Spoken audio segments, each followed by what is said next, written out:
तो आशुतोष जी, आपकी किताब मैंने पढ़ी, रिक्लेमिंग भारत, काफी पढ़ी, अभी पूरी नहीं पढ़ी। एक बात आपने बहुत जोर शोर से कही, मैं चाहता हूं उसको जरा आप थोड़ा सा आर्टिकुलेट करें, फिर मैं इनका जवाब लूं, कि ये जो करंट सरकार है ये कॉन्स्टिट्यूशन के साथ खड़ी हो ही नहीं सकती, क्योंकि इनकी मूल भावना ही कॉन्स्टिट्यूशन के विरुद्ध है। तो इन्हीं मूल भावना से, आरएसएस की मूल भावना से जो मोदी जी निकले, वो फॉलो कर ही नहीं सकते कॉन्स्टिट्यूशन। इस पे जरा आप देखिए, मैं तो न केवल किताब में, मैं तो कई जगह इसको बोल भी चुका हूं कि इस सरकार का भारत के संविधान में यकीन नहीं है। क्यों मैं ये कहता हूं ये बात? क्योंकि जिस विचारधारा से आते हैं और जो इनके विचार परिवार के जो आदि पुरुष हैं जी, और जो इनका टेक्स्ट है, उसमें ये बातें लिखी हुई हैं। जैसे अगर आप 1926 नवंबर 1950 को जब संविधान एक्सेप्ट हुआ, अडॉप्ट किया गया, तो गुरु गोलवलकर का अपना स्टेटमेंट है कि मुझे इस संविधान में यकीन नहीं, क्योंकि इसमें भारत की आत्मा नहीं है और इसमें हमारे झंडे में 3 रंग है, जो एक तरीके का अपशकुन है। उसके बाद पूरी एक सीरीज है, और वो सीरीज 2007 तक चली आती, जब सुदर्शन जी खुद कहते हैं कि करण थापर उनको इंटरव्यू करते हैं और पूछते हैं कि आपको भारत के संविधान में यकीन है, तो वो कहते हैं कि नहीं। फिर कहते हैं क्या होना चाहिए, बोला स्क्रैप द कॉन्स्टिट्यूशन। ये बात उन्होंने 2000 में भी कही थी, सुदर्शन जी ने, ये बात उन्होंने 2007 में भी कही थी। उसके पहले रज्जू भैया ने, प्रोफेसर राजेंद्र सिंह जो आरएसएस के चीफ हुए थे, उन्होंने तो इंडियन एक्सप्रेस में लेख लिखकर ये बात कही थी। फिर अगर आप अभी आके देखें 2024 के चुनाव में, तो जो बीजेपी के कई सीनियर लीडर्स हैं और वैसे भी लीडर्स हैं, उन्होंने भी इस बात को एंडोर्स किया। खैर, इसको किनारे छोड़ दीजिए।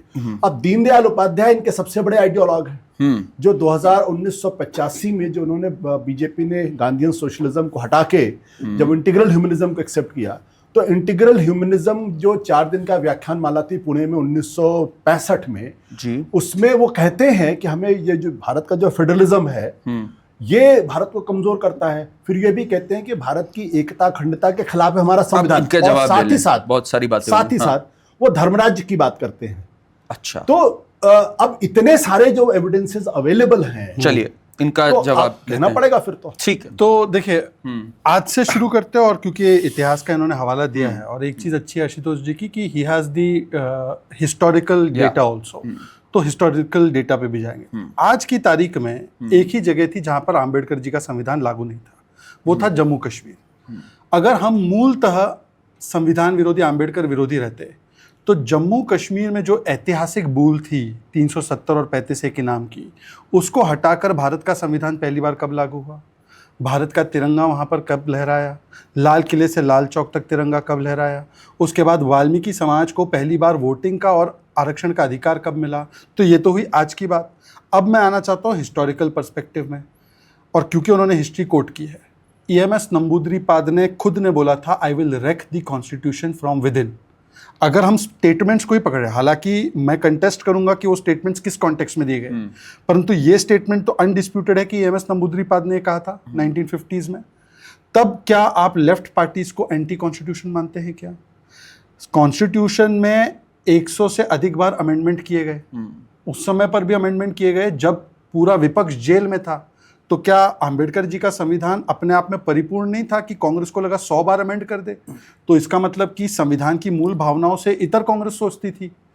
अगर संविधान की ही बात है तो मुझे बताइए, मुस्लिम आरक्षण, मैं नहीं कह रहा हूँ बैकवर्ड आरक्षण, बैकवर्ड मुस्लिम्स में है, उनको आइडेंटिफाइड बैकवर्ड क्लास कमीशन करे जैसे आंध्र में किया, तो दीजिए ना उनको, पर मुस्लिम आरक्षण कहकर आरक्षण देना, क्या ये आंबेडकर जी की सोच के साथ कंपैटिबल है क्या?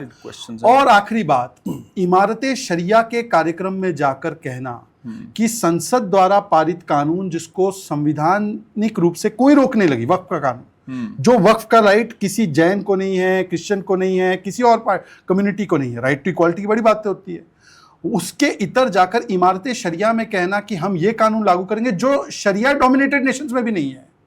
तो मुझे लगता है कि चाहे आज की बात हो या चाहे पुरानी बात हो, संविधान के खिलाफ कौन रहा है? और देखिए, संविधान निर्माता के प्रति, आंबेडकर जी के प्रति लालू जी ने तो पैर के तले रख दिया फोटो। आए दिन जिस प्रकार से आंबेडकर जी को भारत रत्न से वंचित रखना हो, या उनके 5 तीर्थ को न संवारना हो, या आंबेडकर जी की बातों के खिलाफ जाकर मुस्लिम आरक्षण की बात करना हो, ये तो कांग्रेस कर रही है। तो मुझे लगता है मूलतः अगर कोई संविधान विरोधी इस देश में असलियत में है, वो केवल कांग्रेस पार्टी और उसका इकोसिस्टम है।